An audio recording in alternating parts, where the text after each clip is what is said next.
Missing children is an epidemic. In the United States alone, roughly 800,000 kids go missing each year. Many never heard from again. And nobody asks why this is happening or where they are going. The news media only reports a tiny fraction of them. Beneath haunting headlines and troubling statistics lies a dark underworld of organized kidnapping, child trafficking, and satanic cults. People think or relate the number of children that go missing every year to the number of times we see a story on the news that a child is missing and everyone's trying to find them. That is the tiniest tip of the iceberg. What is happening to these children? Join me as we search for the truth behind the disturbing numbers of missing children.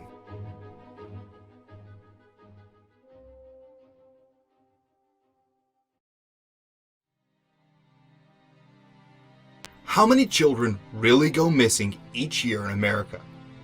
More than the news would have you think. Reliable statistics regarding missing children are hard to come by, perhaps deliberately so. But we know officially hundreds of thousands of children go missing every year, many never heard from again. And it is rampant. I keep using that word, but it is. People don't realize what happens is people think or relate the number of children that go missing every year to the number of times we see a story on the news that a child is missing and everyone's trying to find them. That is the tiniest tip of the iceberg. Hundreds of thousands of children go missing in America every year. I've rung the states, because they don't have federal figures, tell you how many cars went missing federally, but not children. They said, you've got to ring the states. I rung a load of states years ago now. I said, how many children go missing every year? How many children went missing last year? And I added the figures up. What? Never seen this on the news, hundreds of thousands. Some of them are found, some of them have explanations. Not all, nothing like. And you know, there's 100,000 children go missing a year under 16. 100,000. 100,000 you would think would make the news all the time. You would think so, and I guess that's the problem. Just too many. Police often write off missing children as runaways, when the exact nature of their disappearance is unclear. Even if the parents suspect otherwise, many do not have the resources to hire private investigators to locate their children. Take, for example, the case of insane clown killer John Wayne Gacy, who entertained at hospitals, orphanages, and private birthday parties. He sexually assaulted, tortured, and murdered at least 33 teenage boys and young men between 1972 and 1978, while police classified the growing numbers of missing boys as runaways. Police were assigned to keep Gacy under 24-hour surveillance. Investigators were stunned to discover that many of the recovered items belonged to Gacy's former employees who were missing, and other young men thought to be runaways. When most people think of kidnapping, they assume it's just some lone pervert. However, there are well-organized kidnapping rings across the country, supplying children into the underworld. They stake out locations, and sometimes even specific children in advance. So when you see missing children on milk cartons, and you see that you go in Walmart and see that wall missing since such and such, they're not missing, they've been kidnapped. They have a crew that goes in certain parts of town, and they ask for the ages. We want them between 6 and 10. And they'll say we want them all white. And that's what they'll get. We want 3. And we want them in those age brackets. Chauncey Glover, who just spoke with that young victim. Chauncey? The incident happened right here along Star Peak Drive. The little boy lives right down the road. He's 11 years old and is a 6th grader here at Hill Intermediate School. He was walking here to this school Friday morning around 8 o'clock when that white work van pulled up next to him. Now, I want to show you these pictures of the van. This is the van police are searching for right now. Now, the boy says 3 Hispanic men were inside of the van and tried to lure him in. He says they had some type of dog catching net, that they were trying to put over him. How do they find the girls that they think they want? Now, back in the day, it was hard. They had to go to the school grounds and go to these gymnasium of baseball and football games and watch the cheerleaders. That's how they did it back in the day. They sent out scouts. It's like a scout, but the guy was a perv to decide who was he going to kidnap. And they would take pictures and without their knowledge. Well, they don't have to do that no more. That was the 70s and 80s. They just go on the internet. They go through Instagram. They go, well, the best one is thus far is Instagram and Facebook. They locate her IP address, Google map it, they know where she's at. And what they'll do is send someone out there, her location, and just watch to see when she come out. And they'll get her routine down packed. They'll see she goes here, she goes there. We'll get her getting off the bus. Or do it Friday. Or they'll just pick a day. But they do their scouting on the internet. But our private detective has been digging up a lot of information showing an overall network in the country, and that Johnny was a possible victim of that network as opposed to just a random pedophile running around Des Moines. So when I presented what we had in our case, the person that followed me in presenting was a member of the FBI, and what they had laid on the table about this size was nothing but one publication after another that had all been taken from a pedophile in a raid that the FBI conducted. And then the other interesting thing that was there on the table was a book of pictures of kids who had not yet been kidnapped. The statement was that you could order a kid out of that book. And the interesting thing is that from time to time when we do hear of reports of children being photographed either in a playground and or walking to and from school or just whatever, in many cases there is an abduction attempt on the same child up to 3 weeks, a month, or 2 months later. One of the most famous kidnapping cases in America is that of Iowa paperboy Johnny Gosch, the first missing child to appear on a milk carton. At 12 years old, he was the victim of what they would later realize to be a professional kidnapping ring. He was also involved in kidnapping. Oh, yeah. What knowledge do you have of that? They'd have what they call catalog kids. Mm-hmm. They would basically just go out driving around looking for kids. Uh-huh. And they would take pictures of them and go to these wealthy, influential people and say, you know, would you be interested in this one or that one or the next one? Mm-hmm. And they would basically go snatch them. Yeah.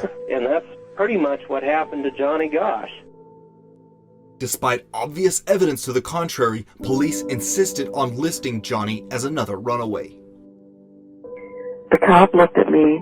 He said, well, has your son ever run away before? And I said, didn't you just hear me?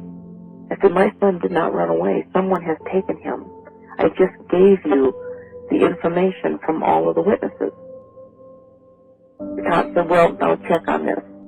Even after all the witnesses, after all of this information that had been given, the police chief put Johnny into the NCIC computer as a runaway. My gosh. It took me 4 solid months to get his classification changed in the computer. Some of these missing children are sold into the international slave trade. For centuries, the so-called elite and ultra-powerful have preyed on the most vulnerable and precious of society. Now, more than ever, there is a global demand for children. There are auctions where such victims are sold as sex slaves to international bankers, politicians, and the very wealthy. Give any indication of how much it costs to buy one?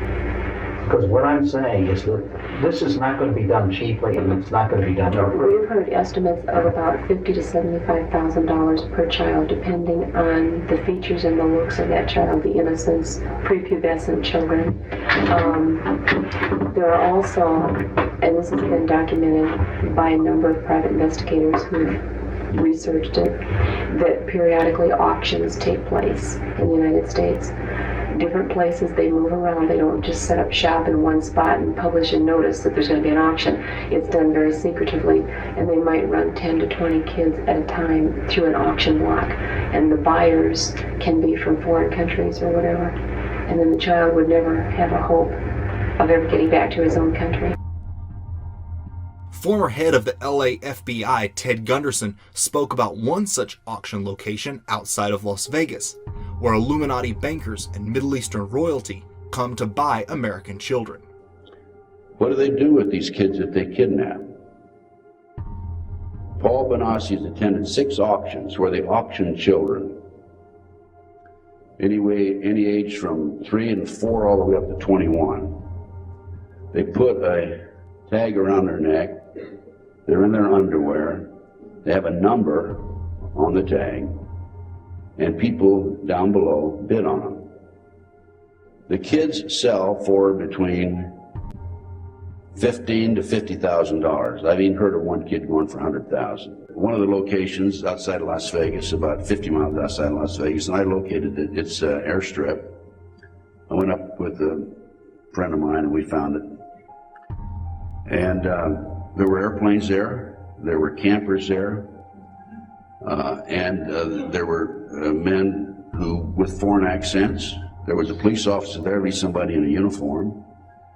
Kids are auctioned off and put on the airplane, and nobody knows what's happened to them.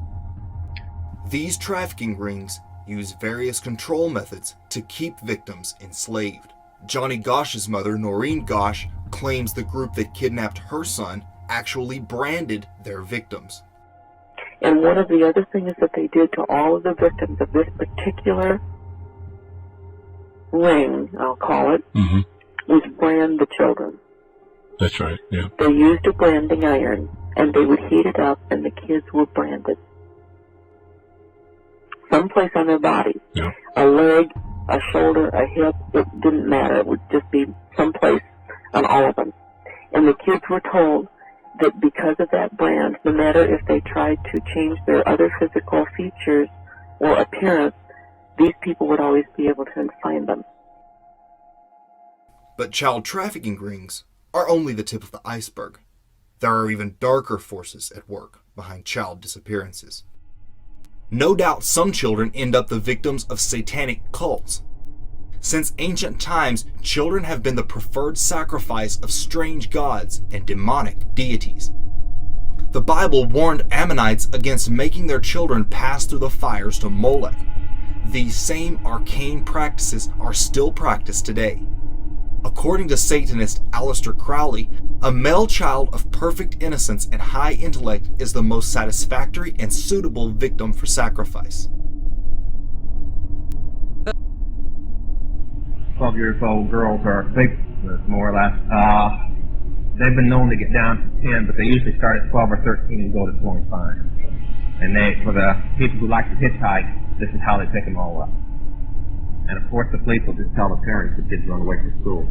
They use them for sexual and for sacrifice, human sacrifice. The LA County Sheriff's Department has a very secret undercover thing. I don't even know if you can find out if it exists, but I've talked to them. It's called the Occult Squad. They told me in '73 that they found 35 bodies of girls in Los Angeles County that year that they knew to be human sacrifice, which they listed as rape cases to keep from the public. The statistics that came in so far this year are close to 125. And the year's not even over. Now that's girls that have been used for human sacrifice. And if you all notice, there's quite a few rape cases that happened around Halloween that are in the news right now. And from what we can find out, the circumstances that each death fits human sacrifice. But you'll never hear it, that's the reason. The body of the missing 5-year-old girl was recovered yesterday. So the kid was killed? Yes. Oh my God. The child was first reported missing from her home by her mother last Tuesday morning. On Friday, Maria Andrette McNeil was charged with first-degree kidnapping, and late Saturday, her mother, Antoinette Nicole Davis, was arrested on accusations that she prostituted her daughter. I think a lot of these kids who are brought up by these Satanists who sacrifice these children in religious rituals. In June 2017, Dutch banker Ronald Bernard garnered worldwide attention when he did an interview blowing the whistle on the dark and secretive world in which he was involved. In it, a clearly troubled Bernard explained how at the top levels, the world financiers are satanic. and engaged in bizarre rituals, including sacrifice of children. It was the good life. But then at some point, I was invited, which is why I'm telling you all this, to participate in sacrifices abroad.